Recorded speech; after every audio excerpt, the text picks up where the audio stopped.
Hi friends, welcome to Raj 360 Telugu. ఈరోజు మన topic Bojjannakonda. మనకి బొజ్జన్నకొండ మరియు లింగాలకొండ అనేవి రెండు బౌద్ధమత రాతి గృహలు. ఇవి పురాతన కళింగంలోని అనకాపల్లిలోని శంకరం అనే గ్రామానికి సమీపంలో ఉన్నాయి. అంటే ఒకవైపు శంకరం అనే గ్రామం, మరొక వైపు తుమ్మపాల అనే గ్రామానికి మధ్యలో ఉంటుంది ఈ లొకేషన్. అయితే నేను ఇప్పుడు ఆ లొకేషన్కి అయితే వెళ్ళిపోతున్నాం. మనం శారదా కెనాల్ స్ట్రీమ్ పక్క నుండి మనకి దారి అనమాట. ఇప్పుడు లెఫ్ట్కి ఉంటుంది.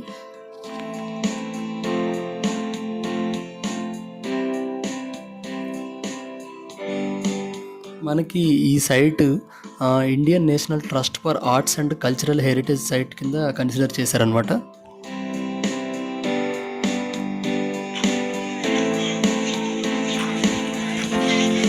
క్రీస్తు శకం 4వ మరియు 9వ శతాబ్దపు మధ్య నాటివని నమ్ముతారు ఈ బౌద్ధ మతం యొక్క చిహ్నాలన్నీ. బౌద్ధ మతం శంకరం యొక్క మెజారిటీ మతంగా ఉంది. బొజ్జన్నకొండ అసలు పేరు బుద్ధిన కొండ అనమాట.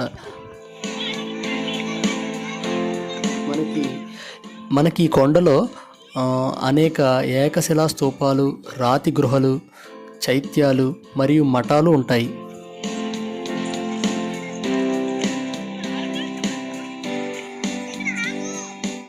ఇవి మనకి 4వ శతాబ్దం నుండి 9వ శతాబ్దం వరకు ఆంధ్రప్రదేశ్లోని అత్యంత అద్భుతమైన బౌద్ధ స్థాపనలో ఒకటిగా ఉన్నాయి.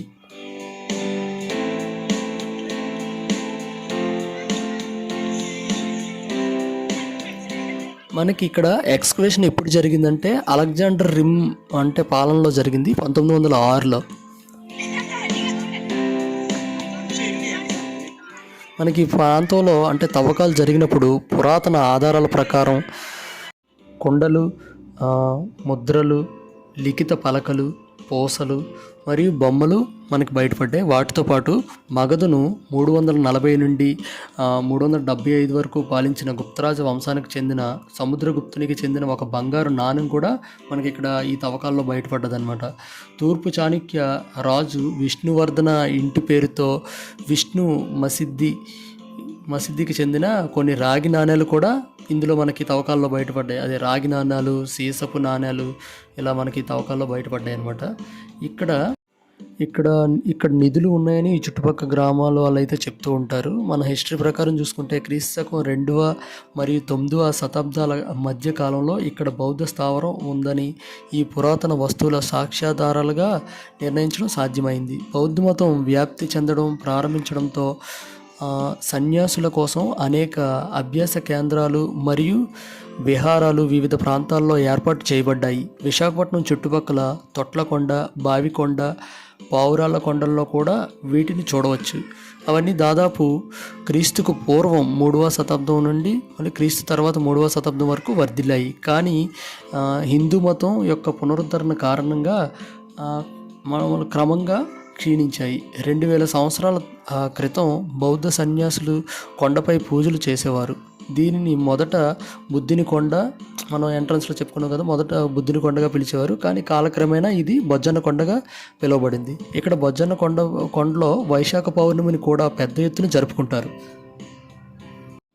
మనం పైన తెలిపిన విధంగా బావికొండ, తొట్లకొండ, పావురాళ్ళ కొండ మరియు బొజ్జన్న కొండలను యునెస్కో వారసత్వ ప్రదేశాలుగా ప్రకటించడం ద్వారా బౌద్ధ స్థలాలకు మెరుగైన రక్షణ కల్పించాలని Indian National Trust for Arts and Cultural heritage సంస్థ ఆధ్వర్యంలో మనకి వీటిని కన్సిడర్ చేయడం జరిగింది.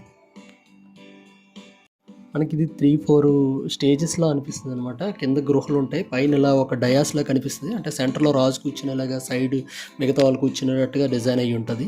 మనకి ఇది చూసినట్టయితే మనకి ఇది గుర్రాలు పెట్టడానికి ఉంచే స్థలం అంటది. ఇక్కడ మనకి సైడ్ నుండి వేరే దారి కూడా ఉంటుంది, పెద్ద దారి, పెద్ద పెద్ద మెట్లతో, అంటే గుర్రాలు ఎక్కేలాగా.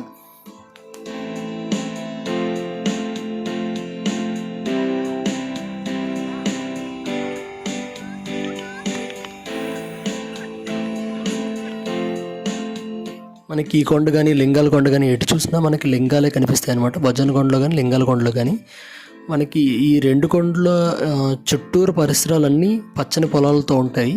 అది మనకి చాలా ఆహ్లాదాన్ని ఇస్తుంది.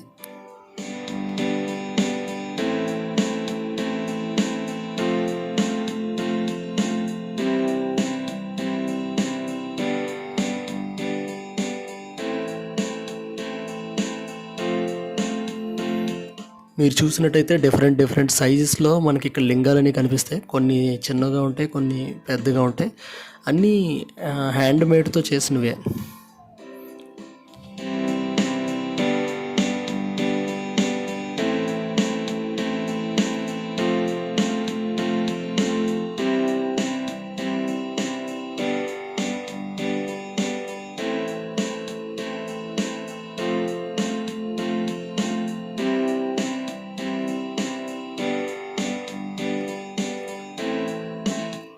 మనకి అంటే ఈ ఎంట్రన్స్‌లో గార్డెన్ కూడా చాలా బాగా మెయింటైన్ చేస్తున్నారు. అది కూడా మీరు చూడొచ్చు విజువల్‌గా. ఇక్కడ చాలామంది పిల్లలు ప్లేయింగ్ చేస్తూ ఉంటున్నారు.